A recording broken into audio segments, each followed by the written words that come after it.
Do we really need daylight savings times in our life? No. No, we don't. However, we do need some prize picks in our life, and I got 5 of them for you and a couple for this early game. So let's get after it.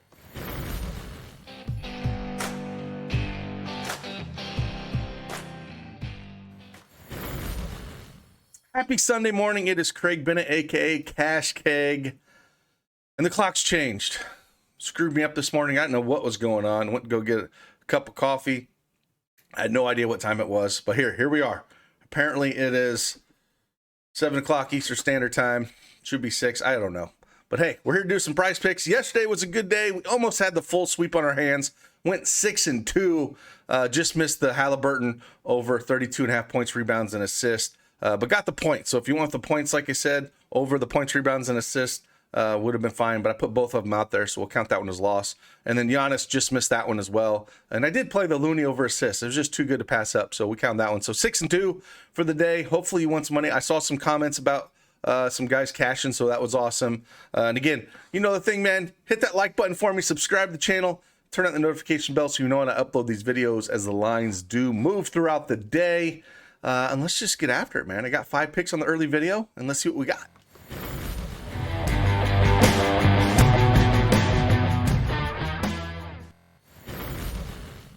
All right, like always, here's the Prizepicks.com desktop for NBA.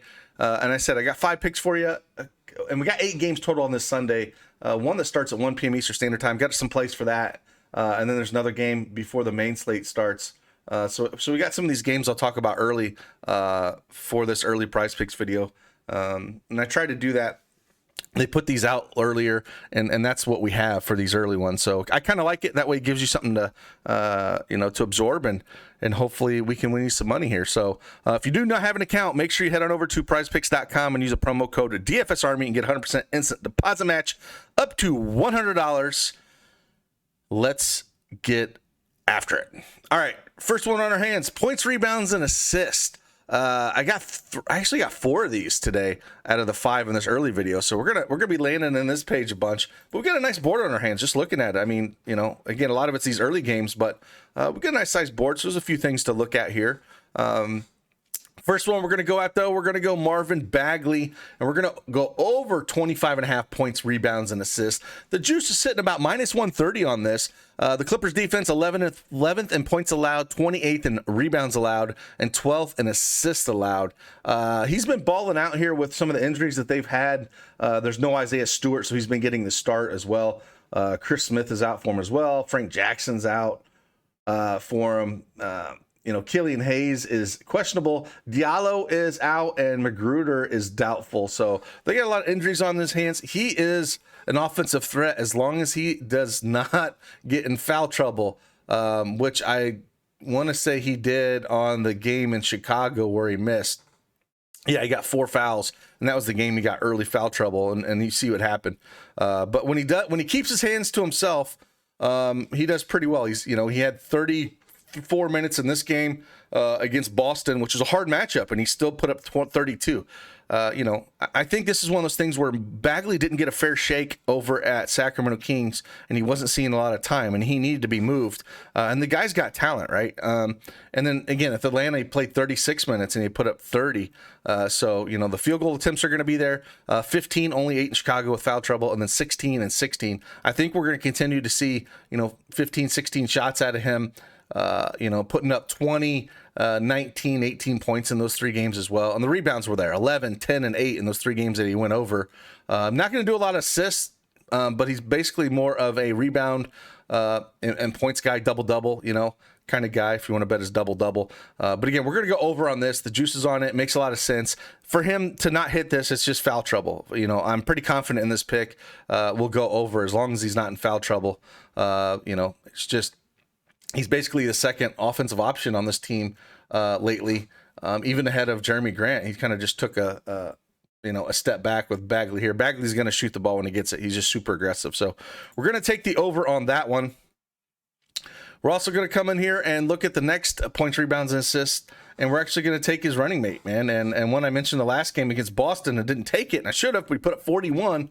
But again, with all those guys out and all the guards out, without Diallo, Hayes questionable, Magruder out, Frank Jackson. It's just if Killian Hayes sits out again, he's going to have to play just ungodly minutes. He played 41 minutes in that game against Boston. He's averaging 38 minutes over his last 5 games. Took 27 shots against Boston, only hit 37% from the field.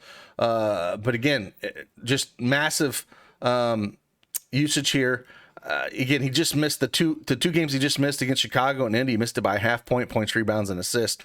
But I do like this over 32.5 points, rebounds, and assists. His points is at 20.5. If you want to take a shot at that, I get it. But he does a little bit of everything, right? And that's why I prefer to take the points, rebounds, and assists with him. With how he's been playing, going up against the Clippers, that matchup was a lot harder, going against Boston than he got there. So I think Bagley kind of spaces some things out for him as well. And, the Clippers are, again, 11th in points allowed, 28th in rebounds allowed, 12th in assists allowed, and they're 27th in point guard defense. The other thing, they're middle of the pack in pace is 16th with around 100 possessions per game. They give up a lot of rebounds, which is good. So I'm just going to, the way watching and just an eyeball test with him and the way him and Bagley are playing, I'm going to take the over on both of them. The next one we're going to take is maybe a little more funky. We're going to go to Bruce Brown, over 18.5 points, rebounds, and assists. Now, Brooklyn's got their own issues. There's no LaMarcus Aldridge. Ben Simmons isn't going to play yet. Kyrie Irving is not going to play. And David Duke's not going to play. But the big ones are Aldridge and Irving. And the juice is about minus 130 on this. He just missed against Philly. But again, Kyrie Irving was there and Seth Curry kind of went off that game. I think he'll come back here. He's went over this mark in 7 out of his last 10 games. Just missed one at 18 with Toronto. The Knicks are 8th in points allowed, 11th in rebounds allowed, 15th in assists. And I think he's going to get there. They're going to need him. His minutes should be up here, probably into the low to mid 30s. He's going to take shots. He rebounds well, assists well. So I prefer this over the points. The points are 10.5. If you wanted to take a shot at that, I'd be okay with it. But I definitely prefer the points, rebounds, and assists with how he does a little bit of everything and how aggressive he is. And I think they're going to need that here. So I'm going to take the over an 18.5 points, rebounds, and assists with Bruce Brown. The next one we're going to look at here, we might as well just stay in the points, rebounds, and assists because that's where I've been living here. And it's Alec Burks, another one that kind of tilted me throughout the year a little bit. The juice is hitting about minus 120 on this. Going up against Brooklyn again, where they're hurting as well. It's basically Kevin Durant and his misfit toys. And they're ranked 22nd in points allowed, 19th in rebounds allowed, 13th in assists allowed, and and he's 23rd against point guard. And he's played Brooklyn twice this year, put up 35 on November 30th and only 13 points, rebounds, assists on February 16th. I'd have to pull up that game and look at it, but I only played 26 minutes that game. So I'm assuming that was prior trade deadline, prior NBA break. I'd have to look at why he didn't hit that against Brooklyn. But again, he's been playing really well with all their injuries, right? There's no Grimes, there's no Rose. Noel's not playing. They just don't have a ton of bodies, and it's basically been Burks, Randle, and RJ Barrett. I mean, that's been it. So the minutes have been there for him. They've been up. He's averaging 35 minutes a game over his last 5 games. The shots have been right around double digits, 11, 13, 9, 10, and 9 over those 5 games. So he's putting up points, but the rebounds as well, 6, 11, 5, 4, 9. So he gets those. An assist, 5, 5, 4, 4, 6 over those 5 games as well. So he's putting up numbers everywhere, which you love to see. His assist prop is sitting at 3.5. I don't think we have that. If we had that, that would be my preferred play. I just don't think I saw it. Yeah, I don't see it up here. I would hammer that over 3.5 assists. If you got it in a book out there, he's went over that in 6 of his last 6 games, putting up 5, 5, 4, 4, 6, and 4. We don't have it up out here on Prizepicks, but if you have it on one of your books out there, I would go ahead and smash that over on 3.5 assists for Alec Burks. The juice is around minus 135. I'm still okay with taking it with what he's been doing and going against Brooklyn. So just throw that tidbit out there. I didn't think I saw it when I looked at it. But that, that's those assist props with those guys always seem low for whatever reason. The next one we can go here, like even RJ Barrett, if you want to take a shot at this. Yeah, I didn't hit against Memphis. But if you wanted to look at something like this, he's went over this in 7 of his last 10 games. So if you wanted to take a shot at this, I would be okay with it. But I definitely prefer Burks with the ball in his hands. But just keep that in mind if you're looking for some extra, research to dig into that. Would be like the assist prop. Same with Randle as well, their assist as well. But again, not going to make those official plays at all. Just kind of mentioning him. I wish we had the Burks one at 3.5. The last one we're going to go here, we're going to get away from the points, rebounds, and assists. We're actually going to go over to points. And, man, Durant at 30 points, he's going to have to do everything right, but that's a high number. That's a high number, and I'm not sure I can pull the trigger on it. I want to at 30.5, but I don't think I can. I have a hard time playing that. I'm kind of like, I feel like that line is about right. He's only went over that in 3 of his last 10 games. So I'm not going to go there. However, I am going to go over to Julius Randle with how aggressive he's been playing. He's went over this in 3 of his last 5 games. Brooklyn's 22nd in points allowed. He's played Brooklyn twice this year, put up 24 points on November 30th, and on the 16th of February, he put up 31 points.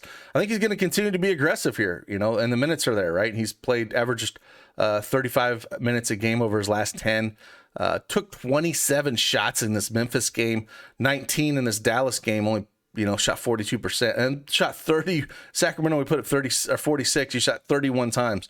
So he's being super aggressive, and I like that when we're looking at trends and seeing if we're going to take, the overs here. And he's been going to the line, which I love to see. 13 times to the line here against Memphis, and 10 times against Dallas. So I like when he's going to the line. That means he's being super aggressive with the ball. And if they're going to take this game, he's got to have a big game. So this one probably makes me the most nervous out of all 5 to be honest with you. And so if I have to rank these ones that I like, Bagley would be number 1 for me. I'd probably say Bruce Brown would be number 2. And then I would go Cade Cunningham, number 3, Alec Burks, number 4, and then Julius Randle, number 5, if I had to rank them, if you're just playing them. I try to give you analysis why I like them, because I don't want you just to blind play these, and I like to break them down and give you as much information as possible. So keep that in mind. Again, appreciate each and every one of you. It was great Saturday, going 6-2, won a little bit of money. Hopefully we can do the same thing here on Sunday, and I will put out another video later, and we'll just keep grinding these out, man. And again, if I provide any value at all for you, man, all you can do for me, hit that like button. It means a lot, helps the channel.